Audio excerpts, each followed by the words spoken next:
Hello, everybody. I have got a very interesting game to show. I'm very eager to show this one because I was playing the Irish champion, who is, he's an FM, but really he's IM strength, and he almost certainly will be an IM once the over-the-board tournaments resume, and he can get his rating up like the 3 or 4 points it needs to get to 2400.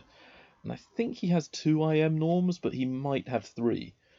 Either way, he's going to be an IM probably in the next year or two. And I I am definitely the underdog in this game. He started off with e4. We have 60 minutes for the whole game with a 15-second increment. And I chose to play the Caro-Kann only because I thought he may have prepared for me, having no idea how seriously he takes the game or not. I thought, therefore, it was prudent to play a line that I have played in the past, but not one that I've really played recently. Generally, against e4, I play Sicilians, Perks, French, Alekhine, and occasionally I play e5 as well, the King's Pawn openings, and g6 as well. c6 is the less trodden path. He took, and I recaptured, and then he decided to play the Panov-Botvinnik attack. It's a very aggressive way of playing, where white attempts to get very active piece play in exchange for usually a slightly inferior pawn structure. An isolated queen's pawn is likely to occur. Knight f6, knight c3, and now here I possibly played something a little bit inaccurate, because knight c6 is fine, knight f3, and the move I meant to play is bishop to g4, which would pin their knight to the queen, and then I can play moves like e6, bishop b4, or e7, and then castles.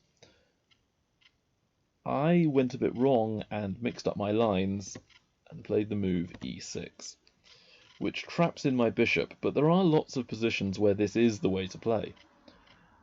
In this case, though, white has c5, which is achieving its goal of sort of blunting in my bishop. My other bishop also is blocked in by my own pawns. So he's made both my bishops really horrible, gained space, got control of the dark squares, and normally black's plan is to play e5, but here it's not playable. If my bishop was on g4, then it would be, because their knight would be pinned on f3. So already I have definitely allowed him to gain the advantage. Bishop e7 after about a 10-minute think. Bishop b5. And again, that's further preventing the e5 pawn break, which I want to do in the centre of the board. I castle to make e5 a little bit more possible. He castles. Now I'm in a real mess, because I can't play e5, and b6 is the alternative pawn break to challenge his two pawns in the centre of the board, but b6 would drop my knight. I think I found the best move, which is queen c7, and the idea behind this is it reinforces the knight so I can play b6, but it also has its eye on the e5 square, and that means I may be able to play e5 in the near future. There is also the plan for black to disregard those two pawn breaks and play knight to e4, which I had thought about, but queen c7 developed a piece that was not yet active. And he cuts out two of those three ideas. He's cut out knight e4 and pawn e5. My next move is apparently a slight inaccuracy. I should continue the development with bishop d7. But my pieces are so passive, I felt now was the time to break with b6. And if we trade off the pawns, I think I'm fine. If he allows me to take, then I'll win a pawn. So I thought he may take me. And the other line I was a bit nervous of was bishop takes c6. When I take with the queen, knight e5. While white has given up the bishop pair, they've gained a lot of control and space in the centre of the board. And they can always play the move pawn c6, which is deceptively strong, because even though the pawn doesn't have as much backup as it did before, it's really cramping me. But there is also b4, which would reinforce the c5 pawn in a more usual way. And I was thinking that I may be, worse, but the bishop pair does at least give me a chance to fight back. And my opponent doesn't really like giving up the bishop pair and releasing some of the tension, which would free up the black pieces a little bit. He instead plays queen a4, and this turns out to be a slight error, but I really like his style. He's pressuring me, not letting me breathe. I have to play very accurately to not immediately be losing in this game. I played bishop to b7, because if I do bishop d7, can you see what white will respond with?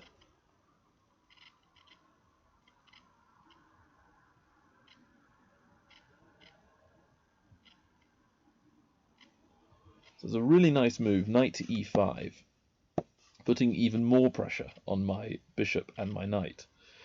I possibly can play a move like rook c8, but I'm playing so passively, and there is a chance for white to either take on d5 later, play bishop f4, which is the thing I was most scared of, or even things like bishop g5. So after rook c8, the line I was terrified of facing is bishop f4, and there's all sorts of tactics springing up over the board, because I've got this weak c6 knight, my d7 bishop is pressured, my queen is being attacked, and if I go queen b7, there's bishop a6, which would skewer my queen to the rook, and possibly lead to even worse than that. I don't want to allow the white pieces to become really active, and if I take the knight, this, I believe, is a mistake, because white will take with the pawn, and both my bishop on d7 and my knight are under attack. If I move my knight, then the bishop is lost, and if I take their bishop first, they will retake with their knight, and then my queen and my knight are both being attacked, and I will lose one of them. Probably I will lose the knight, because losing the queen does look a bit final. Then after takes, let's say bishop takes, the white knight is not truly pinned because it can simply drop back to c3. I'm sure there's other moves as well, but this is the most obvious move, which completely counters everything I wanted. And this would maybe lead to me resigning in a few turns, even though I've got a pawn or two for the piece. I don't do this. I instead decide that the only way I can play is, instead of bishop d7, bishop b7, and that stops knight e5 being quite as effective. He still plays it though. This move pressuring my pieces is still a desirable outcome for white. And again, if I play a safety move like rook c8, then bishop f4 will strike. I take, pawn takes, but now my bishop is on b7, not being attacked. If I play knight to e8, though, I will certainly be in a horrible position, and white can play pawn c6, achieving a great bind on my position, strangling my pieces. I don't want that c pawn to move to c6. I play a6 in this position, and white now has an interesting choice. They can take my knight, they can even take on b6, or they can drop the bishop back. And I think he should do the best move with bishop d3. If pawn takes knight, I was trying to work out what in the world happens here. And in the end, I thought if white does, say, knight takes pawn, I can take their queen, and things are kind of evening out, and I'm okay with the bishop pair. That will not be the worst outcome I can have. Queen takes rook doesn't work at all. Pawn takes bishop will give me the queen. I thought queen takes b5 was correct, and then I think I have to play bishop takes c5, allow the pawn on g7 to be attacked, and possibly I have to take. And it does still look very awkward for black, with the king being weak like this, but the material is equal. I have the two bishops and the central pawns, which could be useful in the middle game. I could start pushing them up the board, or simply keep them there and control the centre more effectively than white can. This is a position I wouldn't be too upset with having, especially against somebody so strong. In the game, he dropped his bishop back, as I said earlier, to d3. Now he's thinking of switching to a kingside attack, and I don't have many options here. I played knight d7 to attack the e5 pawn, and c5 to essentially entice him to take, and then I improved the knight with knight takes b6. Queen g4. He's now switched, and I have the immediate problem of bishop h6 to deal with, where I will lose at least the exchange if I'm not extremely careful. And possibly here my move is a mistake. I may have to play rook fc8. But I played rook fd8 to try and push the d-pawn in the future, and the other rook on a8 I thought could come to c8 by itself, and then I'd have the two rooks on good squares.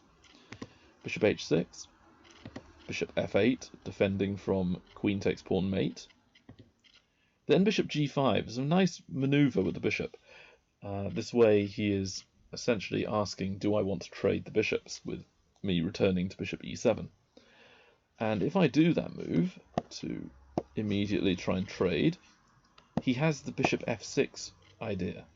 And if I push my g-pawn, there's all sorts of nasty tactics that could happen. But if I take the bishop, the same thing will happen. Pawn takes, and I more or less have to play g6. And now if the white queen goes to, say, g5, then h6 and g7, I get mated. This is certainly not a position that I'm comfortable having. Even if I am not technically lost, it's so hard to play that I don't have high confidence I could survive. With a heavy heart, I play rook d c8, so I've allowed white to gain the tempo. Then rook e3, he's doing a rook lift, swinging his rook to h3 or g3 to continue this onslaught against my king. At this point I did think about the move d4. If queen takes d4, possibly I have bishop c5, which would skewer the queen and rook together, and that might give me enough to survive. And even if I don't have bishop c5, I at least deflect away the queen, and I can then maybe play knight d5 and try and trade some pieces. But instead, if I play d4 immediately, he has this move, which is the reason I didn't play it. Instead of queen takes d4, bishop h7, and then either rook h3 or queen h5. I was thinking rook h3 was the stronger of the two moves. And king g6 I get mated in various ways. But here, bishop f6. And even though I think there is a way out of mate, I didn't really see how to survive this, and things are not looking too good. So if I play a move like a5, queen h5, and I get mated. Apparently bishop takes g2 is the best move according to a computer, but it's essentially a delaying move to give away all of black's pieces and survive a little bit longer. I didn't like the look of bishop h7 at all. I played g6 to prevent bishop h7, and even though it's weakening my king, I was under the impression that my bishop on f8 was the lifeline I needed to prevent the dark squares becoming too vulnerable. And here I think he made maybe one of the only mistakes of the game. I think possibly rook a to e1 is the best move, and that will defend the e5 pawn so that you can play rook h3 next turn and continue to either sacrifice or build up a really big attack on my king. And it also improves the worst piece on the board. But instead he chose another move. Rook h3 is what I thought may happen, and then the game would continue, but I might be able to take on e5 and live. He played queen h4, keeping e5 under control, one more move, and potentially trying to go rook h3. At this point I need to quickly defend all my pieces, and defend all the threats, I mean. So I attacked his pieces with d4, and this did, at first, look like a way to stave off the attack. But he didn't take me. Again, he played rook h3. This idea of mating me on h7 is so strong. I played the move h5, stopping the mate, but now there's all sorts of sacrifices with moves like bishop takes h5, bishop takes g6, etc. Or maybe even his knight could swing around to e4, then g3, then sacrifice on h5. And there are even chances where he could sacrifice the rook by moving the queen out of the way first. So it's still a very unpleasant position that I have got. He took my pawn to win the material and not slow down his attack too much. Again, I need a radical change in the nature of the position, not allowing him the full scope of the attack. I played knight c4. The plan here was to take on e5, and that would remove one of his forces that are assisting his attack, and perhaps I can make it out without losing the game. And if the move f4 happens, bishop c5 would pin the queen to the king, so that would be a silly blunder. He took, which made me breathe a sigh of relief. I'm very happy he's given up the bishop pair and removed that bishop from the board, which was causing me all sorts of headaches. Here, even though I'm a pawn down, I do have the pair of bishops against bishop and knight, and that is worth probably about half a pawn in these types of positions. So I'm really only half a pawn down. I've got a good pawn structure, and the queen side is probably where the activity will be, and that's where most of my pieces are right now. So overall, I'm not in terrible shape if he takes my queen. Instead, he dropped it back to e3, which was a very good choice. And I then played queen b4, which had a hidden intent behind it. The main point appears to be queen takes b2, which I was going to do if he allows it, as long as I'm not losing something to rook b1. As long as I've calculated it enough, it looks good to take a pawn. But instead, he played queen d2, which again looks like a good decision to guard the pawn, keep the queen lined up with the bishop, and keep it able to go to, say, h6 or g5 if the need arises. I now again need to do something quickly, because if I do nothing, white may play things like bishop f6 and continue charging towards my king. I played rook c4, activating the rook. It can't go to d8 because of the bishop. Bishop f6 was played. Now I'm very close to lost, but I do have a way to counter. Can you see the move I play? It's a counterattack.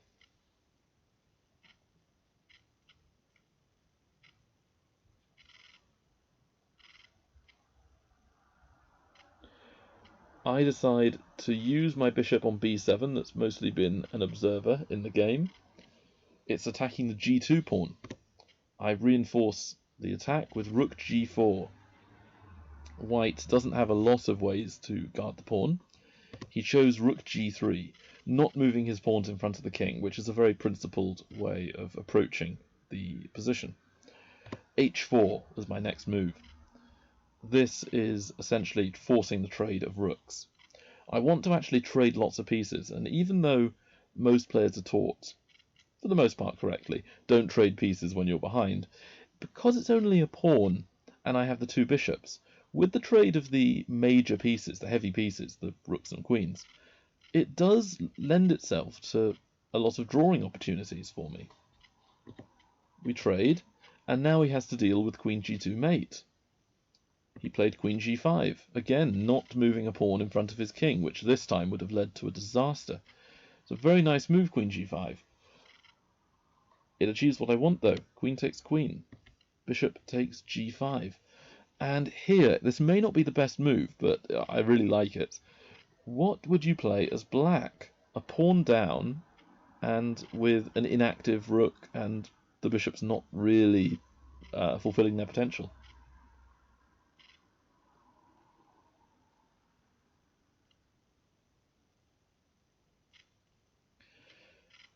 It's a little bit of a red herring here.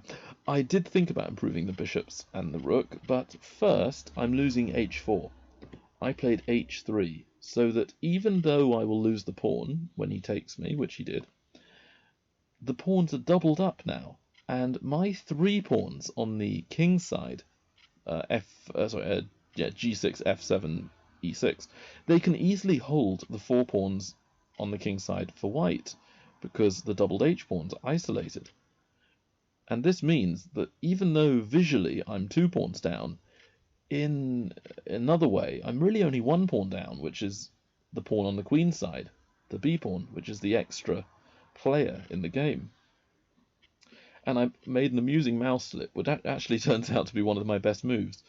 I touched the rook on the screen, and then I changed my mind and wanted to play bishop f3, so I touched the bishop.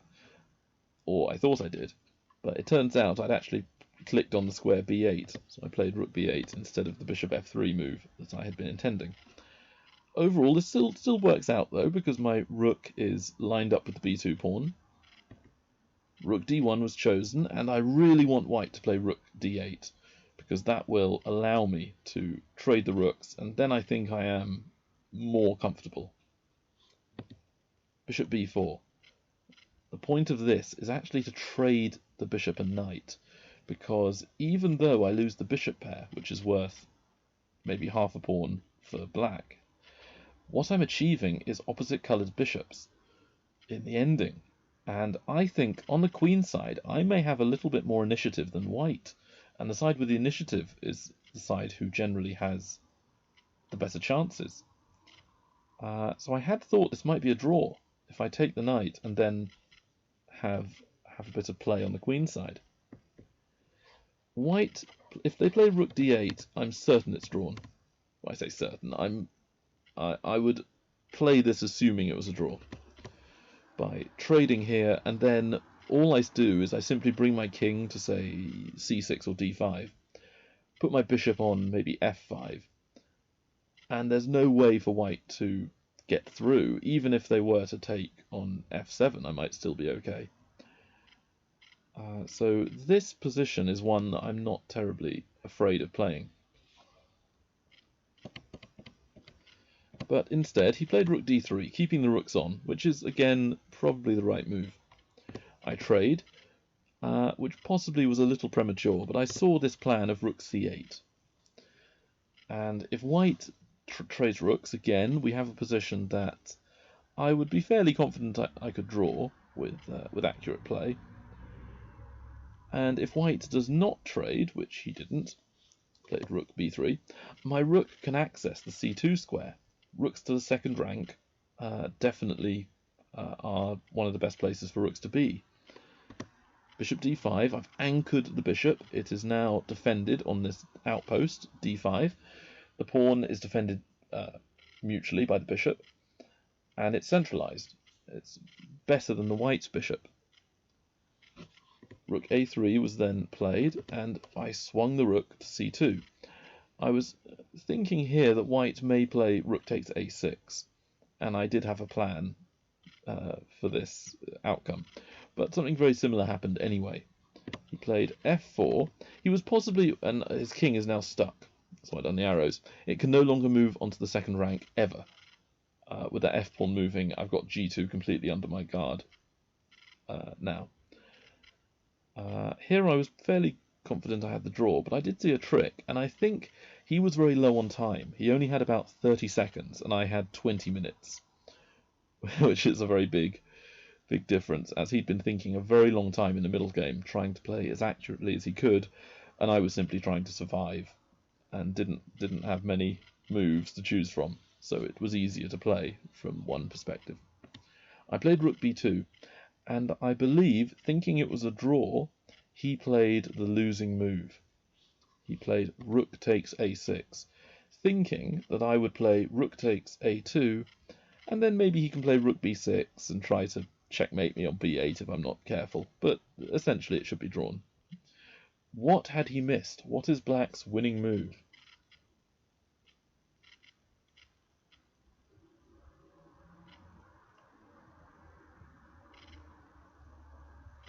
So unfortunately for my opponent, rook g2 is winning. If king h1, I'll play the move I did in the game, and it will be checkmate. He played king f1 instead to avoid discovered checks. But here, notice the king and the rook are lined up. If I play bishop c4 straight away, though, I will actually lose my rook because king takes g2. Getting out of check would be played. I would take their rook and it's a draw. But white being the only one who can win, essentially, with the extra 2 pawns. So I do what's called a desperado. I'm going to lose the rook anyway. I'll get the maximum I can for the rook. Rook takes g5. And if white moves their rook almost anywhere, I will move my rook to either f5 or h5, be a piece up. If rook a8 check, I take with the bishop, and I still go bishop up. He took, bishop c4, bishop takes rook. And at this point, I had originally thought at the start of the combination that this was an easy win, but now I realise his king marches over to the queen side to support his pawn and marches on. Here, my king can't actually get to any of his pawns, so in order for me to win, I somehow need to force the white king away so I can play king c6 and then run to d5 and then take the pawn on e5 and win the game. But it's not that easy. First, I start maneuvering. His king can't really go anywhere, so he's pushing his pawns. And I'm trying to achieve what's called a Zugzwang, where you run your opponent out of moves, and if they could pass their turn, which obviously you can't do in chess, it would be a draw. And the fact they have to move actually dooms them. So king b7 is the only move to temporize the king. Go up and down to b6 and b7. Bishop check. And then he chose king b8, which is a nice try. King b6, which would be more stubborn, would allow me to simply play a move like bishop c6. And again, the pawns have to move, and I can simply go up and down this diagonal, sliding across.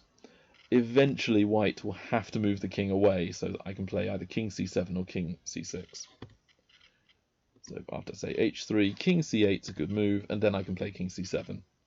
And I'll slowly march up the board and not allow the white king into d6. So it's a win. King b8 was a good attempt, though. It's probably something I would have done. So king b8, I then eventually, after about 7 or 8 minutes of thinking this through, I played king c6. White plays a6 to attempt to force my bishop to an awkward place. I play king d5. King c7. Takes. And now the point of his play is to run his king to take my f-pawn, and then he does have a chance. So I played e5, and he didn't play the move I was expecting. He played a7. But if he did take, it does turn out that e4 wins for black, but I couldn't calculate that well at this point. I was very exhausted from having played this game for, I think at this point, about 2.5 hours. So I would have played bishop d5 check, king g7, then push the pawn. And this is still winning, but it's not quite as clean, shall we say. White's only chance is to push h5. I would then take on h5, g6. Then I push. And the point is their pawn is stuck. So they have to move the king first, which I think is very important. Well, again, it might be winning for me, but this puts it beyond doubt. So after king h7, push, g7, queen, and then when they queen, I will capture it and then win the a-pawn later. And I mean, I could even go queen e7 check if I want to be a bit tongue-in-cheek, but there's no reason to do that, because queen g7 leads to all sorts of complications. Apparently a computer says this is the best way to play, but I don't really believe it, because I can win much more easily than that. So I assume he'd seen this, or he'd tried to confuse me a bit. So he plays a7 first. If I play pawn e4, then I'm losing because he'll queen and I can't take. And if I do play a move like bishop g2, then he may end up drawing. But again, I might win by 1 tempo. It'll be close. But I played bishop d5, preventing white from taking my pawn. King d6. Then I rush back to a8 to prevent my bishop being attacked by the king. King e7. And bishop d5 would lead to the same position. And pawn e4 again wins after king f7, pawn e3, I will promote first. But to make everything much easier for myself, can you see what I do to prevent any chance for white to promote their pawns?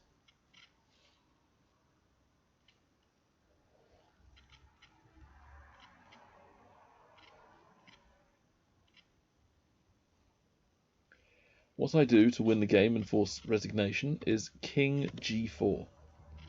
If white plays anything other than king f7, I can simply play the e-pawn up the board and win. So he played king takes f7, and then king h5, blockading the pawns. So white has no chance to create any counterplay while my king is sitting on h5. My bishop is sitting on a8. I can push the pawn to the end, and if ever his king somehow runs over to b8, I can simply put my bishop on h1 and then take the newly promoted queen with the bishop and be winning very easily.